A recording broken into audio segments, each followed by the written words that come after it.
2023년 1월 건설노조에 대한 정부의 전면전이 시작되었습니다. 민주노총, 한국노총을 포함한 건설노동조합 14곳을 압수수색한 것인데요. 화물연대 때리기로 지지율 재미를 본 윤석열 정부가 이번에는 건설노조를 타겟으로 잡았다는 분석입니다. 거의 건설노조를 불법 집단, 깡패 집단쯤으로 보고 반드시 뿌리 뽑겠다는 대통령과 국토부 장관의 강경 발언이 쏟아지고 있는데요. 정말 건설노조는 건설 현장의 암적인 존재일까요?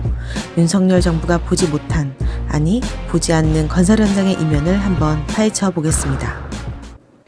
첫째, 건설 현장의 구조를 알아보자. 우리가 살고 있는 아파트, 빌라, 주택, 일하는 회사 건물, 학교까지도 건설 노동자들의 손을 거쳐서 지어집니다. 그 누구도 이 건물과 무관한 사람은 없죠. 그렇기에 참 중요한 과정이니 눈 크게 뜨고 기억해 주세요. 예를 들어 튼튼건설이 튼튼아파트를 짓는다고 가정할게요. 튼튼건설은 네모건설이라는 전문 건설업체에게 1차 도급을 줍니다. 그리고 네모건설은 건설 노동자들을 직접 채용해서 건물을 지어야 합니다. 이게 합법인 과정이에요. 하지만 현장은 그렇지 않습니다. 네모건설은 건설 노동자들을 직접 채용하지 않고 건설 과정별로 팀장들에게 일과 비용을 뚝뚝 떼어서 맡겨버립니다. 이게 바로 불법 하도급이라는 건데요. 이게 왜 문제가 되느냐? 도급을 거듭할수록 비용은 찻대고 포대고 더 적은 비용이 내려옵니다.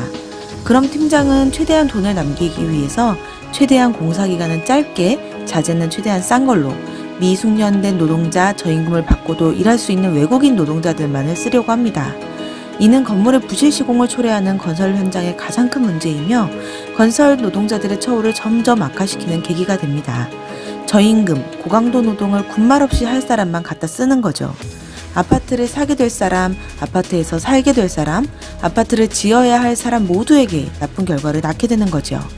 2021년 6월 17명의 사상자를 낸 광주 학산 붕괴 사고도 최초의 단위 면적당 공사비는 28만 원이었으나 재하도급을 여러 번 거치면서 가장 밑단에 있는 하청업체가 받는 공사비는 단돈 4만 원밖에 되지 않았다는 사실이 밝혀지기도 했습니다. 평생 일을 해도 사기 힘든 아파트가 이렇게 지어진다니 충격적이지만 100억짜리 수주를 받으면 20, 30억으로 아파트가 지어진다는 웃을 수 없는 이야기는 아주 오래되었습니다. 둘째, 그럼 건설노조는 뭘 하는 곳인가? 앞에서 이야기한 건설 현장의 구조를 잘 이해하셨나요? 만약 여러분이 저런 현장의 건설 노동자라면 어떨까요?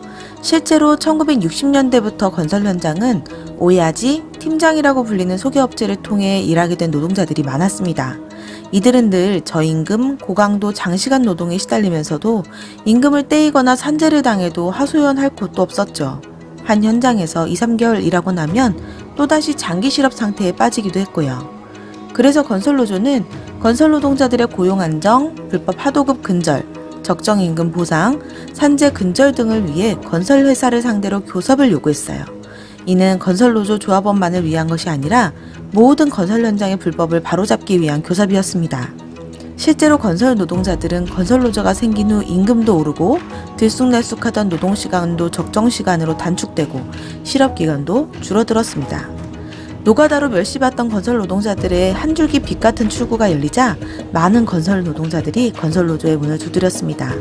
일용노동자가 아닌 건설 전문 노동자로 살고자 하는 노동자들이 늘면서 부실공사의 문제를 세상에 폭로했고 건설 현장의 안전 문제를 해결하고자 건설안전특별법을 제정하라는 목소리도 내기 시작했습니다.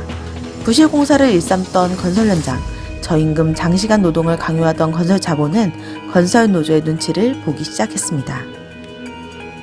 셋째, 그럼 왜 정부는 건설 노조를 겨냥하는가?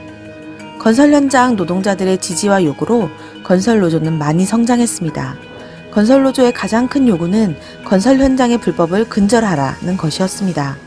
건설 노조의 성장과 교섭으로 더 많은 현장에 단체 협약이 적용되었고 이는 관행처럼 여겨지던 불법 하도급, 무리한 공사기간 단축을 바로잡아 건설 현장을 바꾸는 큰 동력이 되었습니다.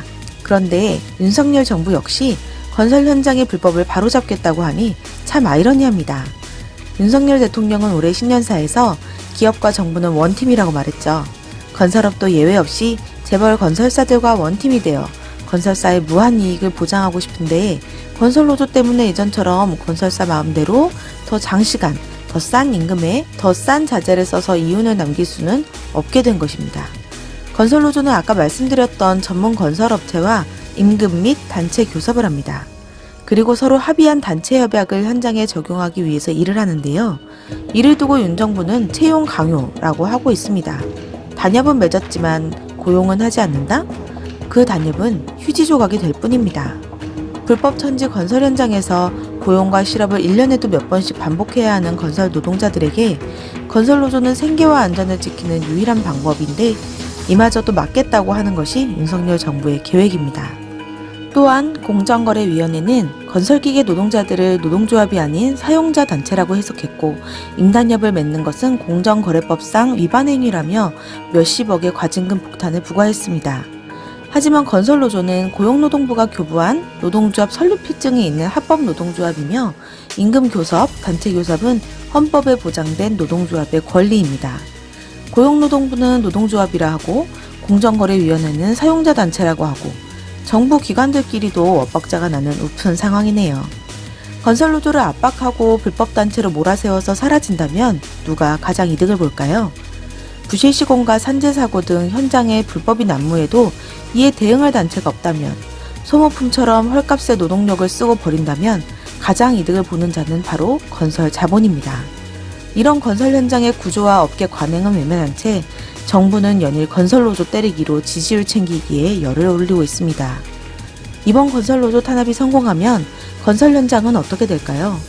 앞전에 말했던 불법 하도급의 다단계 속에 건설 자본의 배는 불리고 내국인 중 그 누구도 건설 현장에서 일하려 하지 않을 것이며 아파트나 건물은 가격 대비 더더욱 부실해질 것이고 이는 곧 국민들의 피해로 전가될 것입니다. 2019년 7월 서초구 잠원동 붕괴사고, 2021년 6월 광주 학동 붕괴사고, 2022년 1월 광주 화정동 현대 아이파크 붕괴사고에서 보았듯이 건설 현장에 필요한 것은 건설노조 때려잡기가 아니라 건설 자본의 비리와 불법 하도급 구조를 근절해 안전한 건설 현장을 만드는 것입니다.